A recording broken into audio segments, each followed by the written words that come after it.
The meeting is live. Okay. Good afternoon, everyone. Welcome to the Pillar One Advisory Committee to the AIB. I'm the Chair Ruby and I'm also the President of Maryland State Family Child Care Association, a family child care provider in Howard County for over 30 years, and a pre-K expansion grantee. I'd like to welcome everyone. I mean, it's a packed agenda, and I've got really wonderful guests for this meeting. Um, we'll start with the introduction, and I'll introduce my committee, followed by the AIB and the MSDE team. And we will get the meeting going after that. Thank you so much. And to our guests, we're going to introduce them later. Thank you. And I'll pass it on to Gina.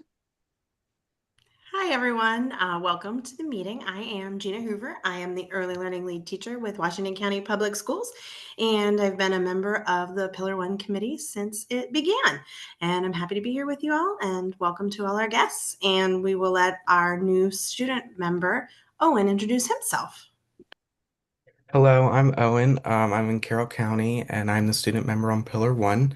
I'm part of the student government in our Carroll County level and involved with our Maryland level student government as well.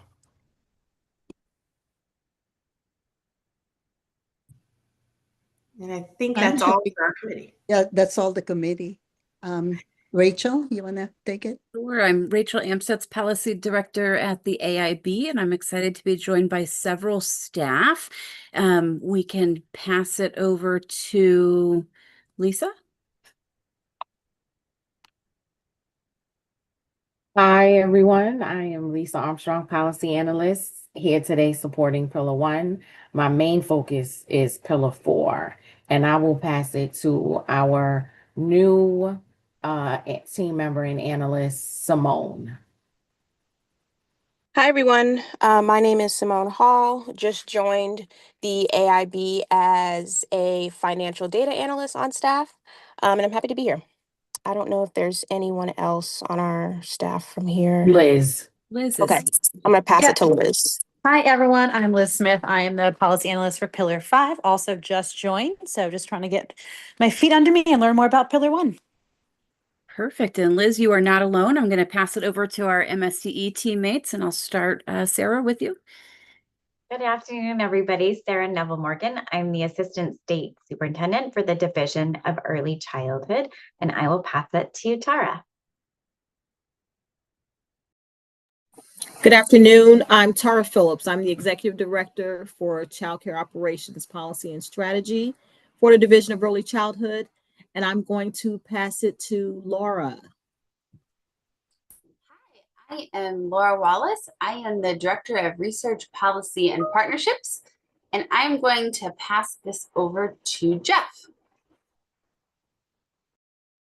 Good afternoon. I'm Jeff Ely. I'm the Director of Finance with the Division of Early Childhood here at MSDE, and I will pass it over to Kelly. Hi, everyone. My name is Kelly Dwyer, and I'm an Early Education Policy Management Analyst over here in DEC at MSDE, working on Laura's team on policy, data, and partnerships. And I think that's everyone. Oh, Marnie. I'll pass it to Marnie. Hi, everybody. I'm Marnie Helfrich. I'm the Section Chief for Early Childhood Performance Support and Technical Assistance in the Division of Special Education at MSDE. We have to pass it to Dr. Washington. Thank you. Good afternoon. Nakia Washington, Pre-Kindergarten and Mixed Delivery Program Manager here at MSDE. And I think that's all the passing now. Oh, okay, perfect. Thank you so much, everyone. We have two guests today. We have Rudy Salmon. You want to unmute yourself and introduce yourself, Rudy?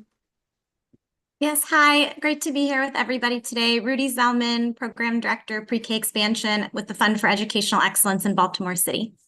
Thank you. And Rachel London.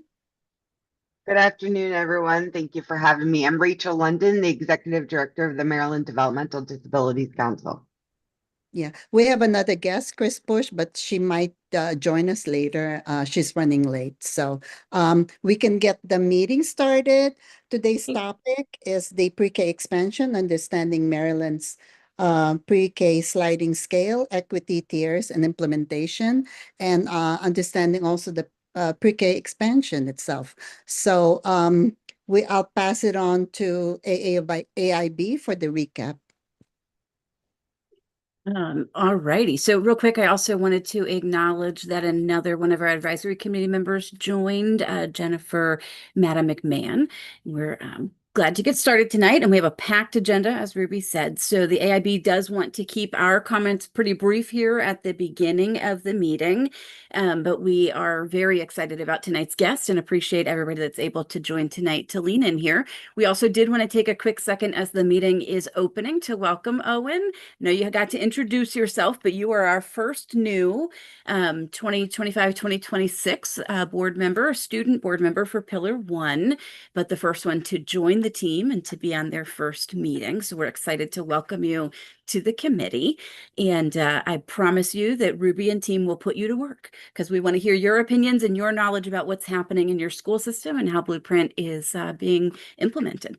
So Ruby, I really think tonight I would like to just open it for questions. If anybody has any questions about anything happening at the AIB, so that I don't take time away from the agenda. Are there any questions I can answer? Do we want to thank the guest speakers for June 6th, the one who gave public input? I think it was a very nice meeting. I actually wasn't there for that one. I might need you to say more about that one. We just want to mention that. Okay, perfect. Meeting, and like to thank everyone for putting their public input at that June 6th meeting. So, and one thing on that, Ruby, as I was thinking about that, actually, that was the Blueprint update, the comprehensive plan update session. Is that right? Or was that your May session? Yeah, it was the public putting input on the pre-K. So I do want to say to that we received a tremendous amount of feedback about Pillar 1 and that your feedback was heard. We've touched every single piece of feedback individually to determine where it fits. Is it BCP? Is it legislative? We've got to understand what each of those pieces look like. We did host a conversation at each of our 5 advisory committees on each of their pillar focus areas. And then at our AIB meeting, July 24th, all of that was kind of processed and synthesized and approved. So you will be able to find information on our website about the changes that are that were approved prior to the August 1st deadline. There will be some summary documents coming out as well as the updated document for the BCP. And so yes, that was a fabulous meeting and a great new model. We do hope to continue doing that in the future where the advisory boards will be able to engage with folks on their feedback so that we can make sure we dig in and really understand the context that it's being presented in and translate it accurately into what people are suggesting. So thank you for that reminder. Yeah. Well, thank you, everyone. So what we would like now to pass it on to MSDE. We would like to hear about how we can fully understand what the sliding scale implementation is and what other programs are open. I know the ELA is new this year because private providers can opt to sign up and be part of that. So maybe you can also expand on that. And also the exemption for the English as a second language ELL families that are in Tier 2, and also the special the special students that's also Tier 2, if there are any. If you can provide some clarity on the sliding scale implementation for FY26. Thank you. I'll pass it on to MSDE. I think we have 2 presenters from MSDE, I think. And so I think Nakia is going to open us up with a brief summary of kind of sliding scale and where more resources are available from where this has been presented previously. And then we'll pass it over to Marnie for the second part of that topic. Sure. Can you guys hear me? Yes, ma'am. Absolutely. So thank you all for having us here this afternoon. So real briefly, well, or not real briefly, But the sliding scale implementation began this this year, meaning FY26, the year that we are entering now. And families with income less than or equal to 300% of the federal poverty level, and families that are experiencing homelessness are designated as Tier 1, and they are eligible for pre-kindergarten services with at no cost to the families. Additionally, children with, oh, okay, thanks. It's all here, but it's great to be there too. Sure. So I was just kind of running through this this slide here, as far as Tier 1 children are all children who are 3 and 4-year-olds for families with income up to 300% of the federal poverty level, or children experiencing homelessness meet the definition of Tier 1. And again, pre-K services are available at no charge to Tier 1 families. And in FY26, children with disabilities and multilingual learners who are also Tier 2 will be considered Tier 1 for eligibility in FY26. So that was for FY25. And for this year, FY26, students with disabilities and multilingual learners who are also Tier 2 will be considered Tier 1 for income eligibility. Additionally, our Tier 2 definition is 4-year-olds from families whose income is between 300 and 600% of the federal poverty level. Pre-K is provided for these families at a subsidized cost on a sliding scale for Tier 2 families. And we just want to note, according to the BRFA, or the Budget and Reconciliation and Finance Act of 2024, in FY26, only part of the sliding scale will be implemented, and that will include families whose annual income is between 301 and 360% of the federal poverty level will be eligible to enroll in pre-kindergarten programs. And Tier 3 includes 4-year-old children from families with a gross annual income above 600% of the federal poverty level, and high quality pre-K is provided to those families at the full cost of care for the program for Tier 3 families. Next slide, please. Nikia, quick question. What Sure. about the 3-year-old? 3-year-old Tier 2. So three-year-olds, is there a specific question? So 3-year-olds, according to the definition, are Tier 1. What was there a specific question about 3-year-olds? Well, because I'm looking at the Tier 2 scale and it only says 4-year-old. Does it also include the 3-year-old on the Tier 2 and Tier 3? Sure. So 3-year-olds, by definition, are in Tier 1. Tier 1 is 3 and 4-year-olds. Tier 2 is 4-year-olds only, and Tier 3 is 4-year-olds only. So Tier 3-year-olds are included in the definition under Tier 1.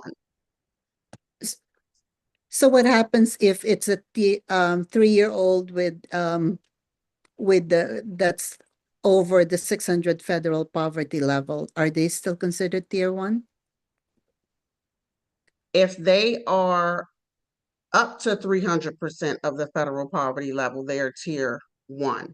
Oh, so okay. Up to 300. So 3-year-olds are represented in Tier 1 only. The definition for Tier 2 and Tier 3 are for 4-year-olds.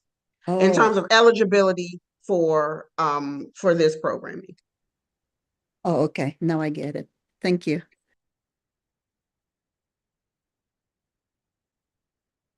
Okay, next slide, please.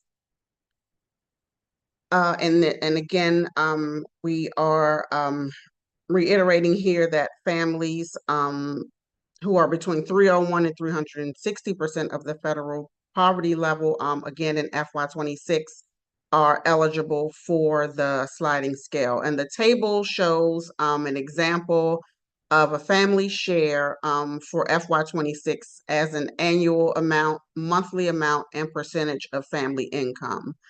And that is illustrated in the chart below for a federal poverty level of 301 to 360.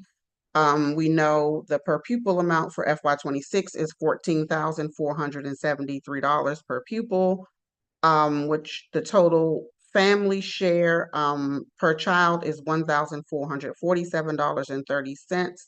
And just as a percentage of the annual income, it's between 1.3 and 1.5%. So the monthly per child cost or share for the family would be $144.73.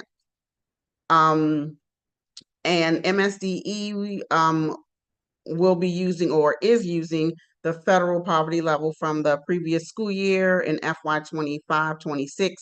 The 2024 federal poverty guidelines are used, and a family share is required for families whose income falls between that 301 and 360 of the federal poverty level for the school year 2025-2026.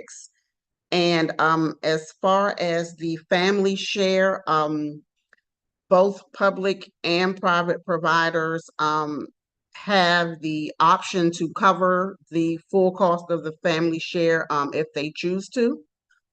Just wanted to, make that note. So programs can decide to cover all or part of the family share. And next slide, please.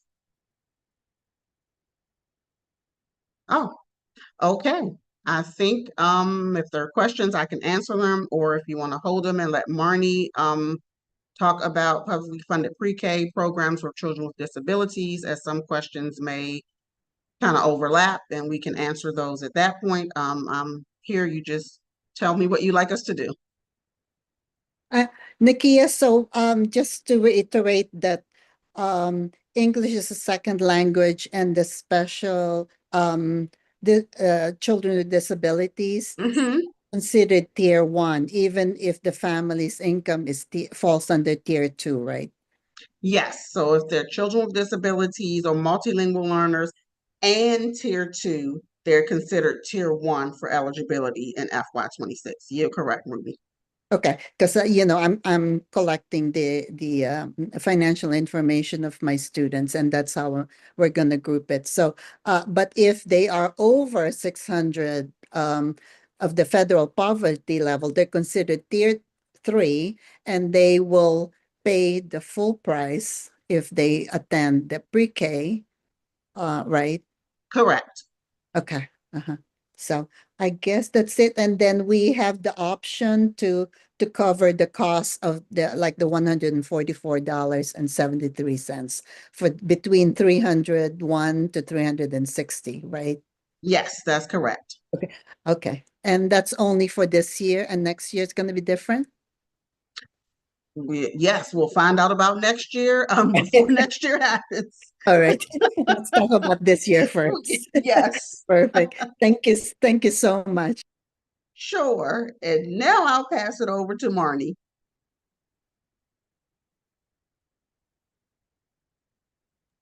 Thank you very much, and I apologize again for my my camera not being cooperative. So I'm in ninja mode over here.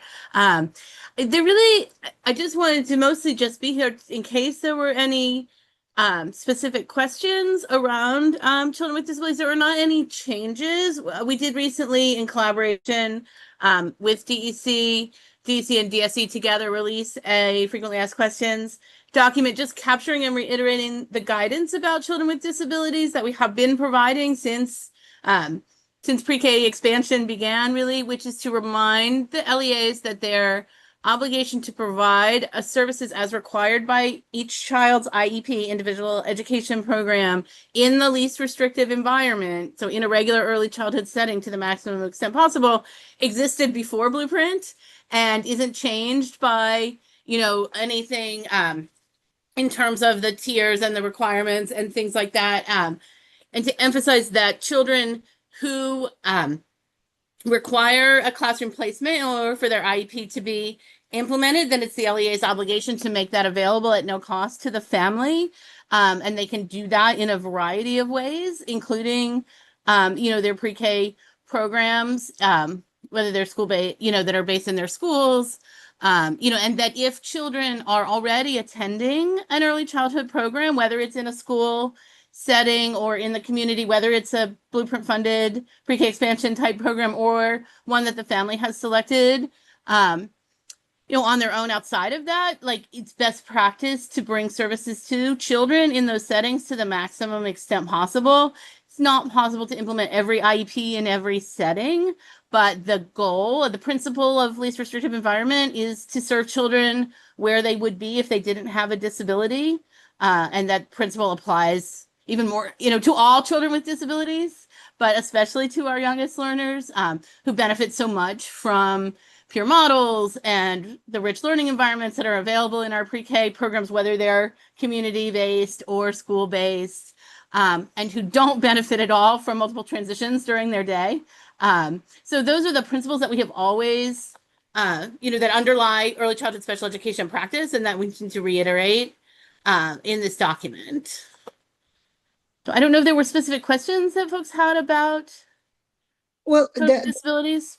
Yes, thank you so much, Marnie. The question I have is that the children with disabilities that are tier 2 will be considered tier 1, right? Well, however, what happens if they are tier 3? They will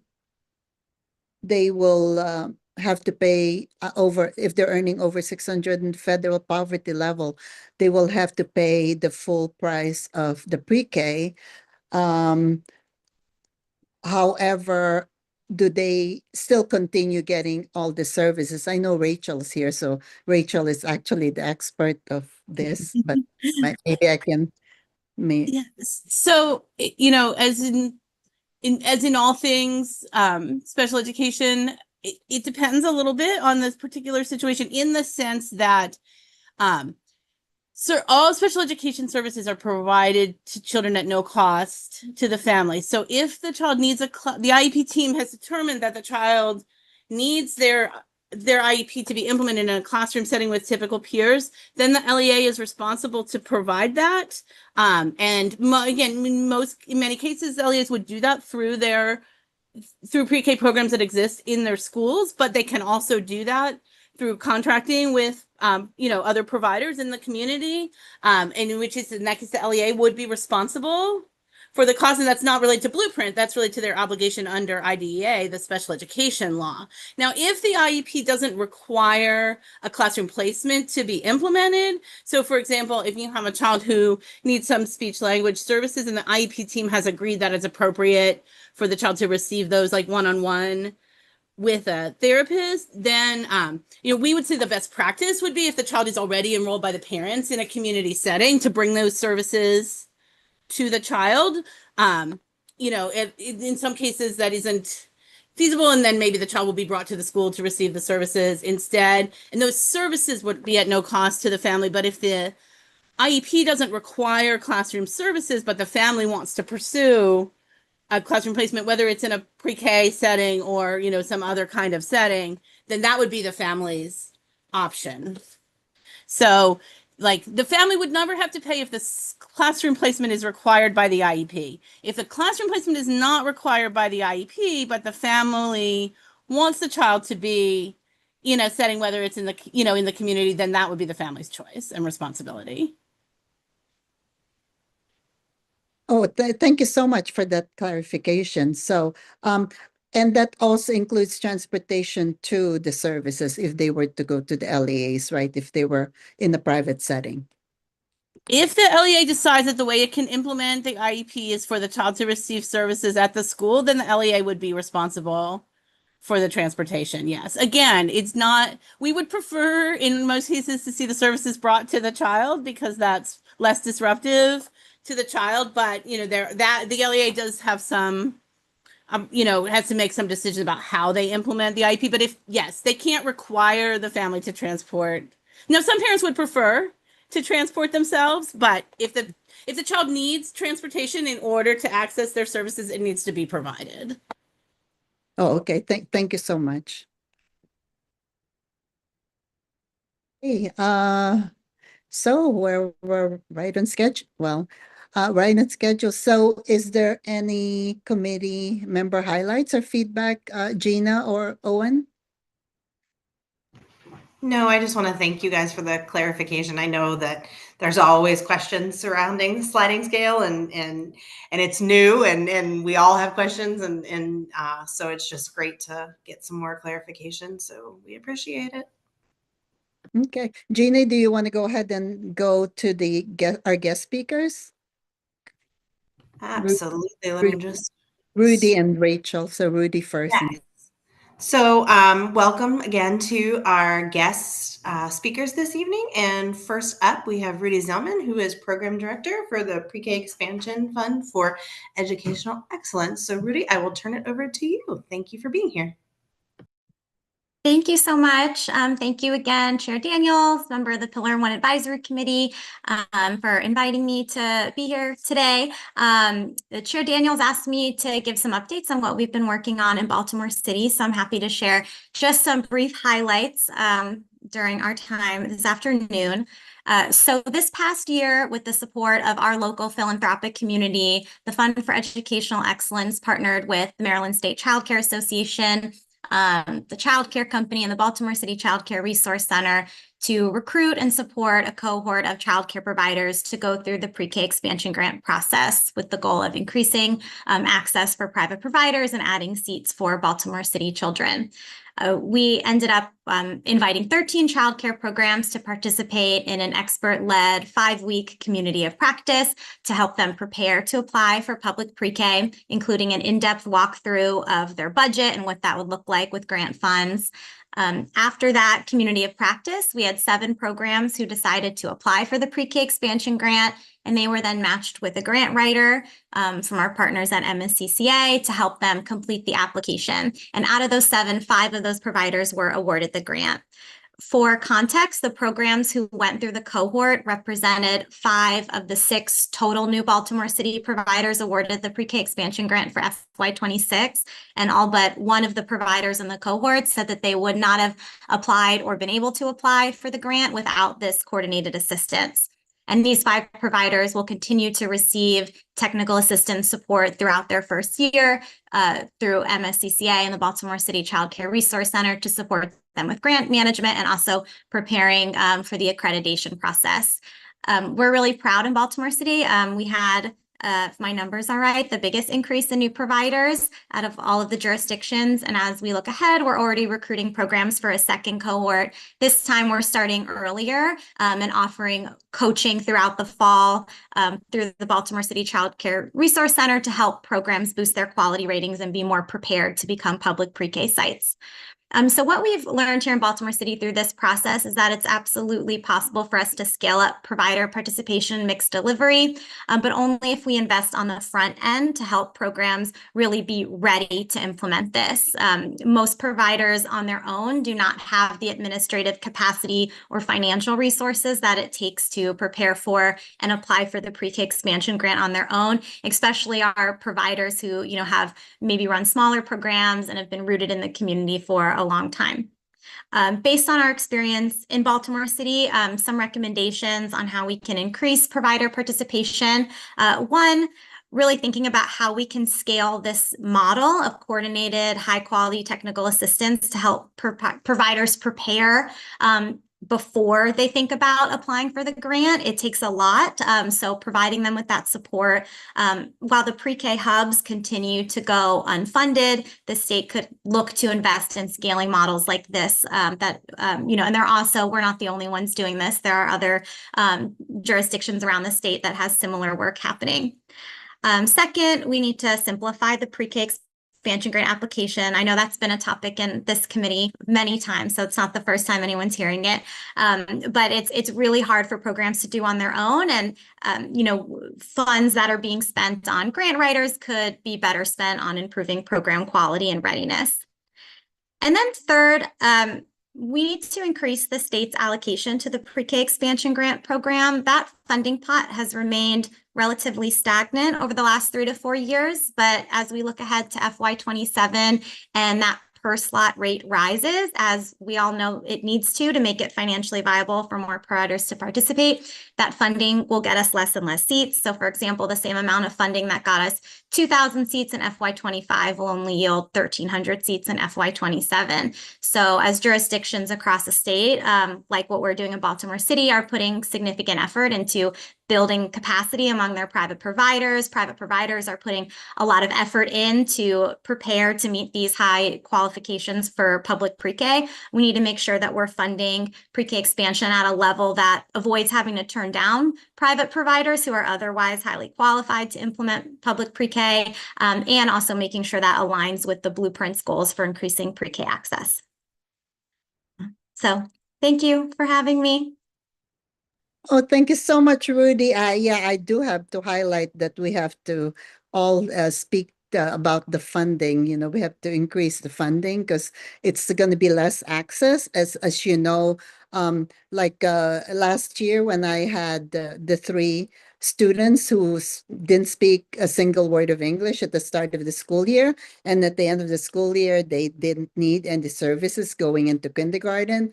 That initial investment, although it's high, will actually pay for itself tenfold in the future because the students are now ahead of the game and they will no longer need the services that they were going to get when they were going into kindergarten. And then it's less work for the kindergarten teachers as well. So definitely funding, we all have to kind of talk about that and make sure that we have funds to so then there's more seats for our students.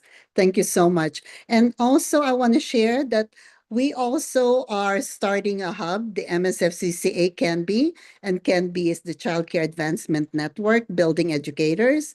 And we started early as well. There's 3 phases to that. The first one is to increase the quality of the program through mentorship. So it's mentor and mentee. And so far, we already have about 30 people who are saying that they are helping other providers. With that, they will get a financial incentive, $100 each for the mentor and the mentee. And then the phase 2 is helping with the evaluation of foreign transcript. If they have a foreign degree, we can help them evaluate that in its US equivalency. And on top, we would give a free membership to our organization and also to NAFCC, which is a national. The third phase is to increase capacity. Like it's a small hub we're creating, about 10 or 15 people. And we were wondering, Nakia is here, we want to see if we can create the similar model like the Aspire, where we all apply for the grant together, like 10 providers. So we're starting to look at their program, we're evaluating it for quality, we're looking for readiness. Some will be ready and some might not be ready, might be ready in future years. But the goal is the same, is to increase capacity, and the participation, the mixed delivery, and also to improve the quality of these programs. So we're getting there. It's funded by philanthropic dollars. So we're glad that some funders are funding us with this goal. And but we need help, in order to make it work. But that's a conversation maybe I'll have with Nakia next year, when closer to when we apply for the next round of the pre-K grant. But thank you so much. Absolutely. Thank you. So next we have Rachel. Rachel. Thank you. And thank you again for having me. Really appreciate it. And I really want to thank you all, the whole committee and the AIB, for really soliciting so much input during the comprehensive plan process. I think some of the updates are fantastic, and if implemented and when they're implemented will really improve access for Maryland's kids with and without disabilities. Ruby asked me to talk a little bit about sliding scale and the tiers, and I'm going to add a few other things at the end. But just very, very briefly, for those of you that may not remember from my last time I was here, the Developmental Disabilities Council is an independent unit of state government. We are a policy organization that creates change to make it possible for people with developmental disabilities to live the lives they want with the support they need. So throughout this entire blueprint process, the council's biggest focus really has been on the tiers for pre-K. You know, in the comprehensive plan, it clearly says legislation's needed so that students with disabilities are automatically eligible for Tier 1 funding, regardless of income. In fact, that is clearly the policy intent. It says that in the blueprint. But as we just heard, as of next year, not all of them will be automatically eligible. It's great that it's still a big chunk, but it is clearly not all of them. I just want to point out very quickly that Pazam's comments were that students with disabilities and multilingual learners should be automatically eligible for Tier 1. And the change that is referenced in the implementation plan as a technical correction does reflect an existing priority. So we do need AIB's formal support to advocate for this correction with the governor and the General Assembly. Pazam and the council may not agree on everything, but they are absolutely right here. This is a problem that really should not exist.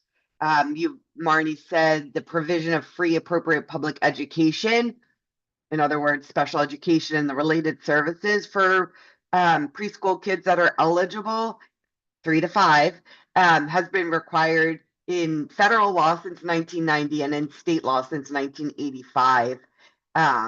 And the blueprint, like I already said, requires priority in slots to be provided to 3 and 4-year-olds, children with disabilities, regardless of income. But the funding isn't there for all of them because they're defined differently in Tier 1.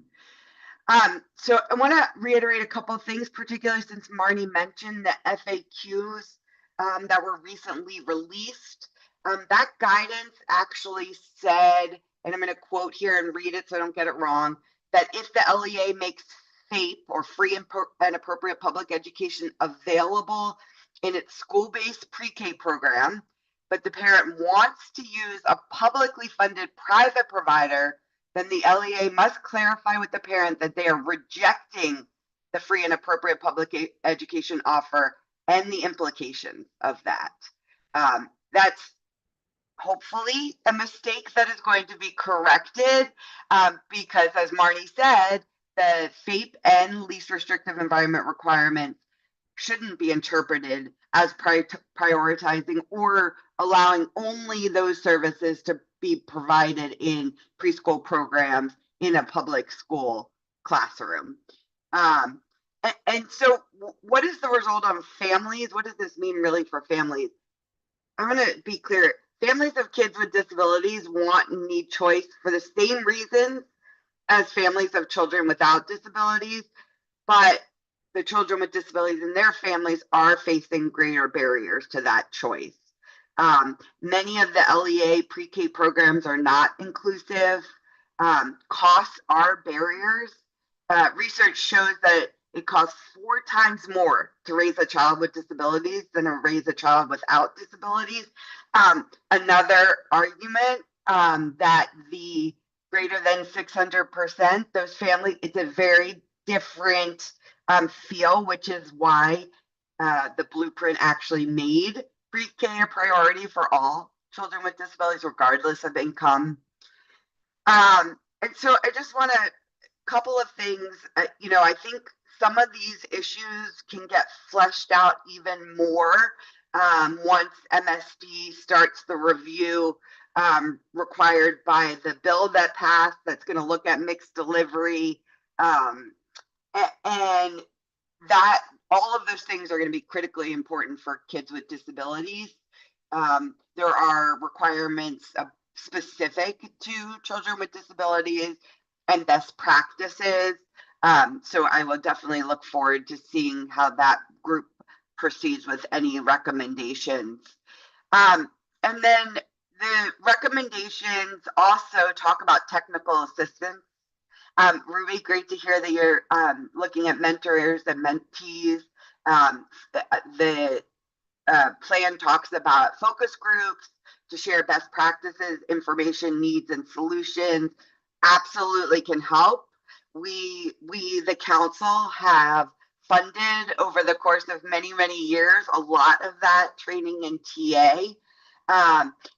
And we know that it works, and we know that it improves outcomes for kids. It provides additional support for providers. What we really need is even more from the State Department.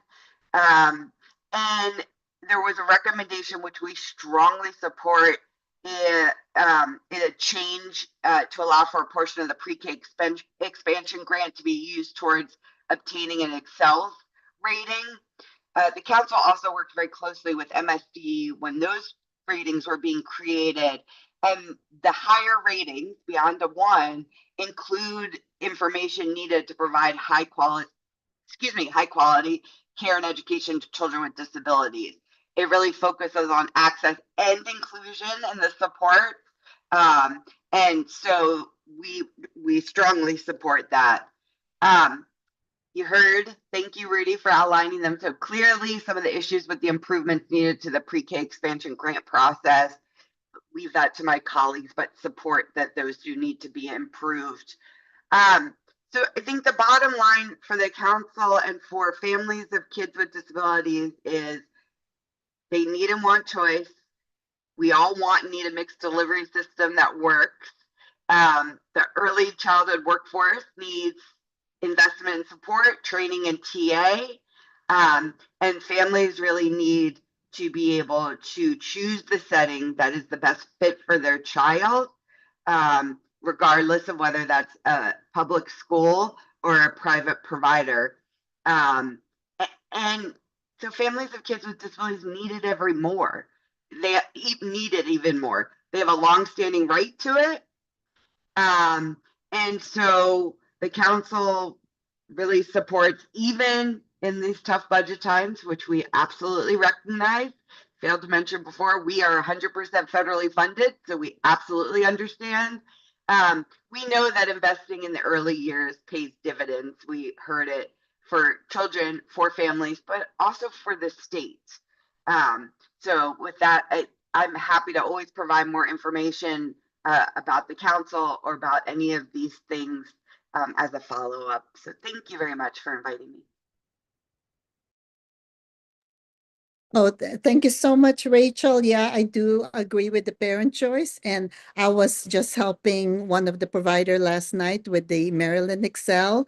And yes, the part that that says explain how you could help with the IEP, a child with IEP or IFSP, is vital for them to understand and know how they can provide those kind of services if needed, if there was a student that's involved in the stuff. But I hear everything that you said, and I do agree with all that you did you get your clarity regarding the statement about the LEAs providing that if they choose to do a private setting? Is that a mistake on statement? My understanding is that it's going to be revised. I have not seen any revisions yet, but there have been conversations. Okay, it's going to be revised. Okay, and I seriously think, yeah, you're right. Even if the families with children with disabilities, even if they are above the 600 of the federal poverty level, their household looks different and their expenses are way more than a regular household. I think that children with disabilities should be priority for for our LEAs in the future. So that's something to think about. And I think that's it, because we are that's all the speakers we have. If there's any other question, Gina or Owen or anyone in this meeting, if you have any other. No, I think my biggest takeaway from both of our guests is just continuing that collaboration and that teamwork between everybody that's involved. So the LEAs, the private providers, we all know that. I mean, I speak from the LEA standpoint, obviously, because that's my job. But I know we try really hard to collaborate and to help out our private providers, and I love hearing how you all are working to increase the amount of private provider seats. So just thank you for your time tonight. And thank you again to MSDE for being here.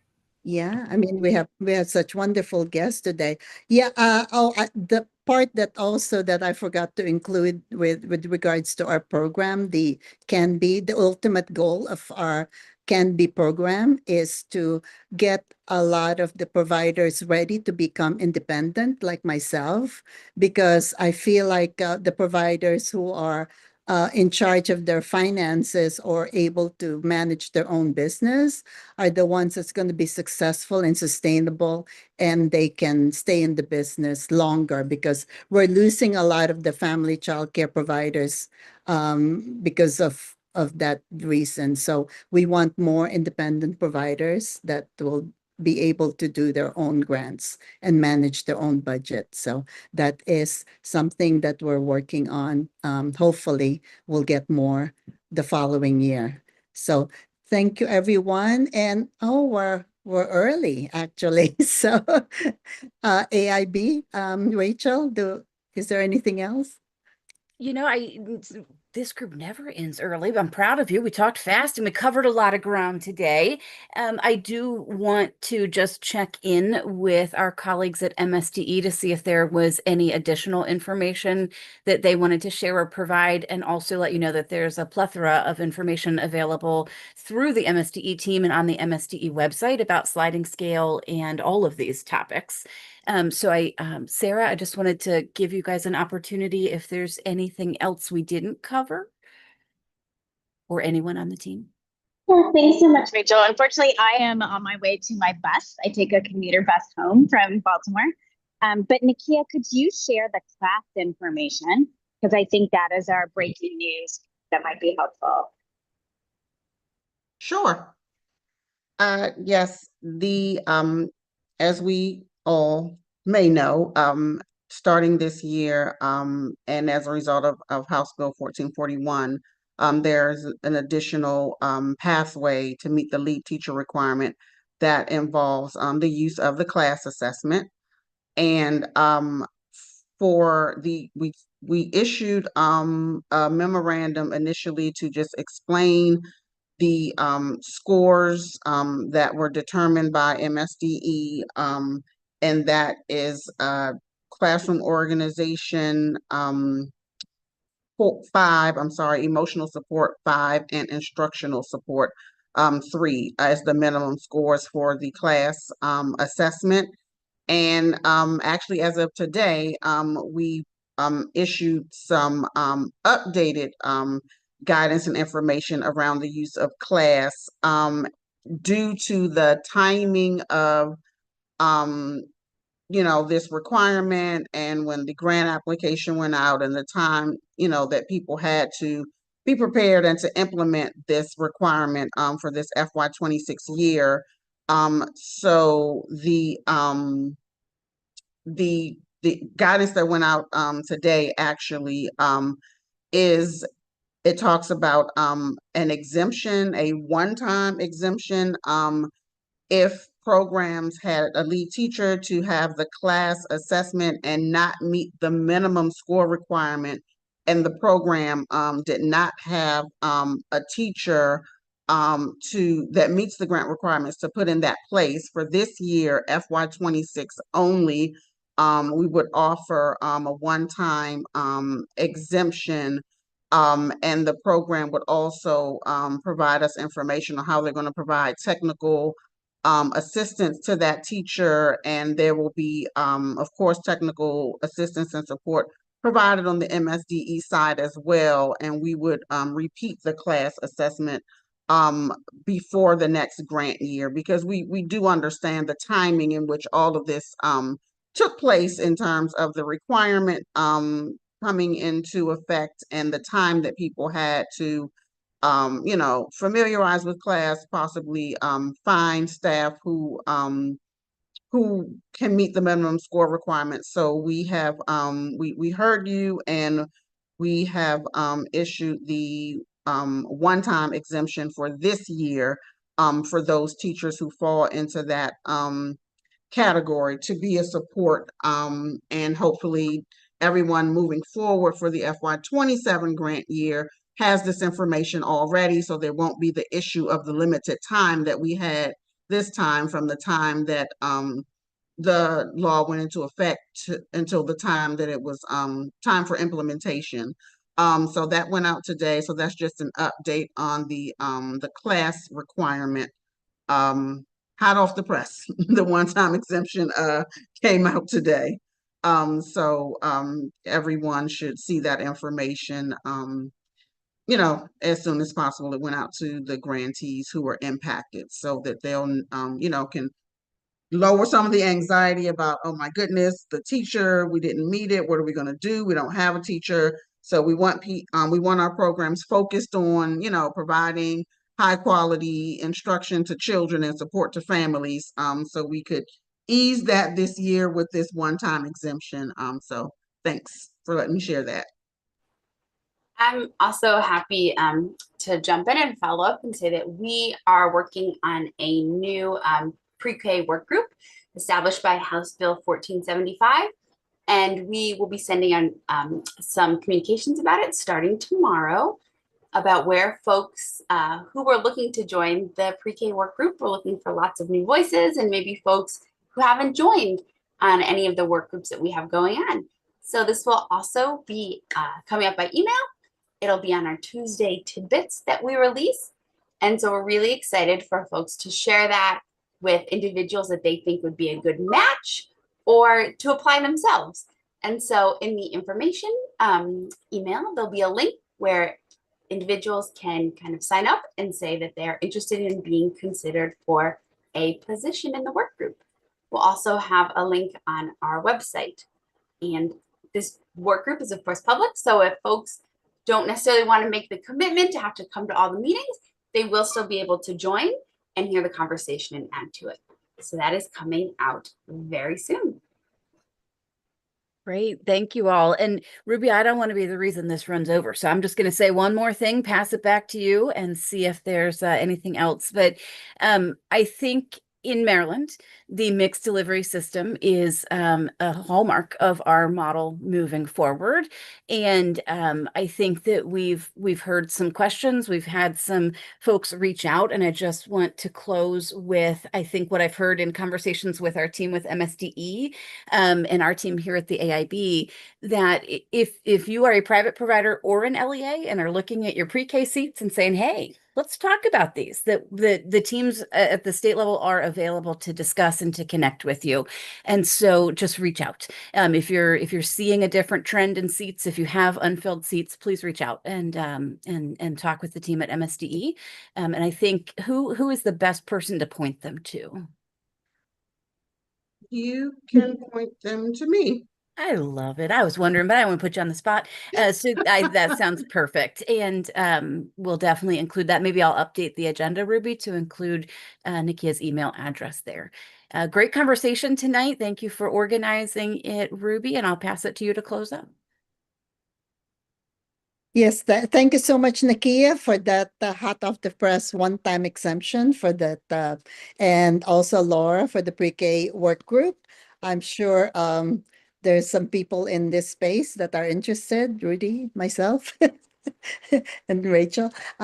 So just let us know how to sign up, and we look forward to working with MSDE and AIB in order to improve our results and to make the blueprint a reality. I would like to thank everyone for having a wonderful meeting. And our next advisory committee meeting is September the 4th at 4:30. Thank you, everyone. And it's right at 5:30. Have a wonderful evening. Thank you. Thanks, everybody. Good night. Thanks. Thanks, everyone. Good night. Thank you.